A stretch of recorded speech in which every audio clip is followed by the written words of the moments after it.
سال 2023 میں انسانی تاریخ کی اہم دریافتیں سامنے آئی ہیں، جس میں کئی راز افشاں ہوئے۔ ختم ہونے والے سال کے دوران سائنسدانوں نے ہسپانیہ کے قریب ایک 5000 سال پرانا ہڈیوں کا ڈھانچہ دریافت کیا، جو دانتوں کے تجزیے کے ذریعے خاتون کا ڈھانچہ قرار دیا گیا۔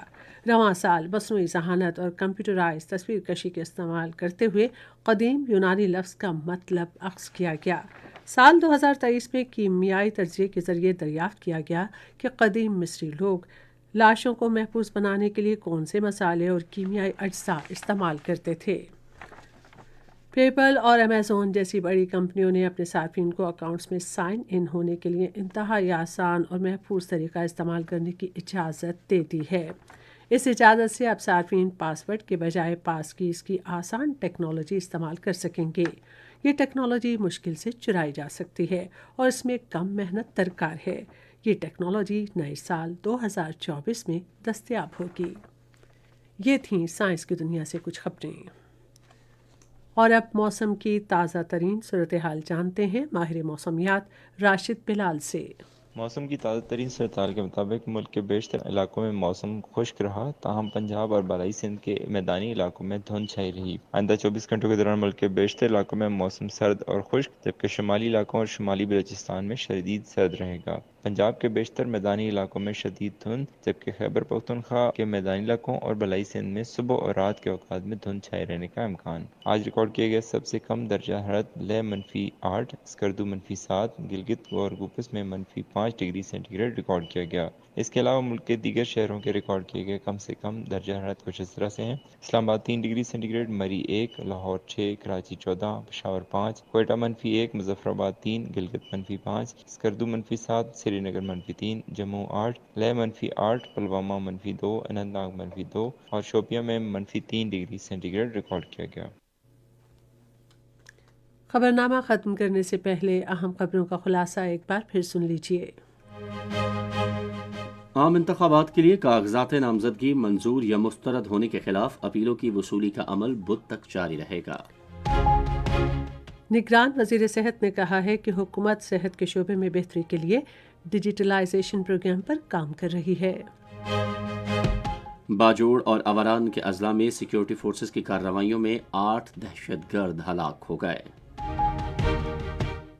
افغان باشندوں سمیت غیر قانونی طور پر مقیم غیر ملکی شہریوں کی ان کے ممالک کو واپسی باوقار اور محفوظ طریقے سے جاری ہے۔ پاکستان کو رواں مالی سال کے پہلے 4 مہینوں کے دوران مختلف ممالک کو IT خدمات کی فراہمی سے 89 کروڑ 30 لاکھ ڈالر کی آمدن حاصل ہوئی ہے۔ پنجاب حکومت نے اشیاء ضروریہ کی شفاف طریقے سے خریداری یقینی بنانے کے لیے ای خریداری نظام کا آغاز کر دیا ہے۔ بھارت میں کئی خواتین کھلاڑیوں نے ہراسانی کے خلاف احتجاجاً اپنے تمغے واپس کر دیے ہیں۔ غزہ میں 7 اکتوبر سے اب تک شہید فلسطینیوں کی تعداد 22,000 سے بڑھ گئی ہے۔ شمالی کوریا اپنی عسکری صلاحیت میں اضافے کے لیے مزید 3 جاسوس مصنوعی سیارے خلا میں بھیجے گا۔ 36ویں 7 روزہ federal cup national ranking tennis championship کل اسلام آباد میں شروع ہوگی۔ اور اردو زبان کے مایہ ناز شاعر اور مصنف مولانا الطاف حسین حالی کی آج 109ویں برسی منائی گئی۔ خبرنامہ آپ نے سنا۔ پینل انجینئر تھے اظہر مغل، سپروائزر شعبہ اردو منصور الرشید، مدیر ہوم ڈیسک نور حسین چنڈ، مدیر اعلیٰ عبدالباسط خان، نگران اعلیٰ امان اللہ سپرا، پیشکش شعبہ خبر ریڈیو پاکستان۔ مزید خبروں اور تجزیوں کے لیے ہماری ویب سائٹ ہے radio.gov.pk۔ اس کے علاوہ آپ ریڈیو پاکستان نیوز کے آفیشیل فیس بک پیج پر ہماری براہ راست ویڈیو سٹریمنگ بھی ملاحظہ کر سکتے ہیں۔ خبرنامے کی ٹیم کے ساتھ عمرانہ ناہید اور ایاز اسلم کو دیجیے اجازت۔ اللہ نگہبان۔